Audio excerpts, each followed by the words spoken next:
A certain ball rebounds to half the height from which it is dropped, like a bouncy ball. Approximate the total distance the ball travels after being dropped from 1 meter above the ground until it comes to rest. So here, let's say this is the ground, and the ball starts at a height of 1 meter.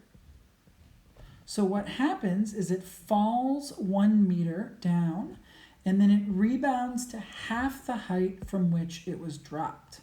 So it is going to rebound up to 1/2 meter. And then it's actually going to fall back down that 1/2 meter as well.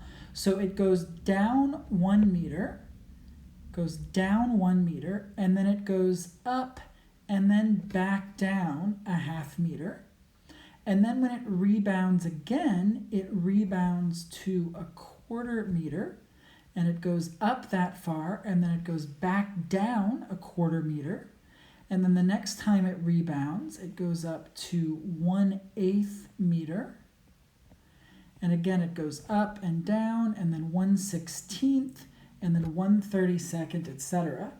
So if we want to write an expression that represents how far the ball has traveled, first it falls 1 meter, then it rises 1/2 meter, and it also falls 1/2 meter.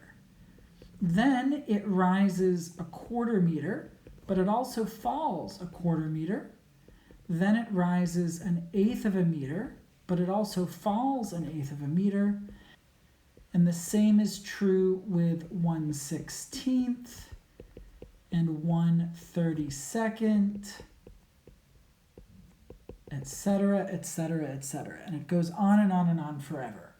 Now, we've seen bouncy balls, and we know that this isn't actually going to go on and on and on forever. At some point, there's going to be, friction that slows it down, and it's not going to bounce, super, super tiny, but eventually it just stops. But what we want to do is we want to actually find the sum of this infinite series.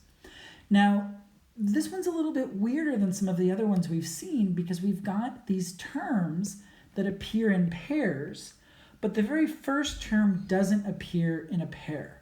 So we're going to have to do a little bit of thinking instead of just using a formula. So what I want to do is I actually want to add the pairs of terms that are equal to each other. So we're going to leave the 1 out front alone. 1/2 plus 1/2 is 2/2 or 1. And then 1/4 plus 1/4 is 2/4, which is equal to 1/2. Then 1/8 plus 1/8 is 2/8, which is equal to 1/4. Then 1/16 plus 1/16 is equal to 2/16 or 1/8. And I think you're seeing a pattern here. We've got 1/2, 1/4, 1/8. We're going to have a 16th next, and then a 32nd. And we'll go on and on and on. And if we ignore the very first term and we look at the rest of them form an infinite geometric series.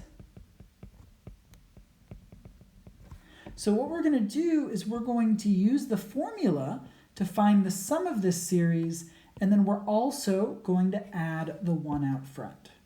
So we're going to keep the 1 out front, and then the sum of an infinite geometric series is equal to the first term over 1 minus the common ratio, so long as the common ratio has an absolute value less than 1, which means that it's not a divergent series.